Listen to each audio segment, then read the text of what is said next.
ഗണിതശാസ്ത്രത്തിൽ വെറും 51 മാർക്ക് മാത്രം വാങ്ങി കയ്പ് നീരറിഞ്ഞ ഒരു സ്കൂൾ വിദ്യാർത്ഥിയിൽ നിന്നും ഇന്ന് കോടികൾ മൂല്യമുള്ള ഇന്ത്യയിലെ ഏറ്റവും വലിയ സ്വകാര്യ ബഹിരാകാശ ഗവേഷണ കമ്പനിയുടെ അമരക്കാരനിലേക്കുള്ള പവൻകുമാർ ചന്ദനയുടെ വളർച്ച ശ്രദ്ധേയമാണ്. ഹൈദരാബാദിൽ ജനിച്ച പവൻ സ്കൂൾ കാലഘട്ടത്തിലെ പ്രതിസന്ധികൾക്ക് ശേഷം കഠിന ശ്രമത്തിലൂടെ IIT ഖരഗ്പൂരിൽ പ്രവേശനം നേടുകയും തുടർന്ന് ISROയിൽ ശാസ്ത്രജ്ഞനായി സേവനമനുഷ്ഠിക്കുകയും ചെയ്തു.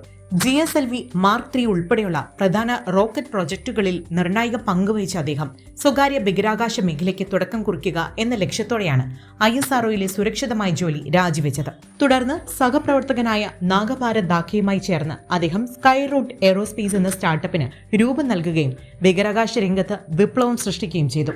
2022 ഇന്ത്യയിലെ ആദ്യത്തെ സ്വകാര്യ റോക്കറ്റായ വിക്രം S വിജയകരമായി വിക്ഷേപിച്ചുകൊണ്ട് സ്കൈ റൂട്ട് ചരിത്രം കുറിച്ചു. ഇന്ന് ശതകോടികൾ മൂല്യമുള്ള ഇന്ത്യയിലെ ഏറ്റവും വലിയ സ്വകാര്യ റോക്കറ്റ് നിർമ്മാണ കമ്പനിയായി മാറിയ സ്കൈ റൂട്ട് തങ്ങളുടെ ആദ്യ ഓർബിറ്റൽ റോക്കറ്റായ വിക്രം 1 വിക്ഷേപിക്കാനുള്ള തയ്യാറെടുപ്പിലാണ്.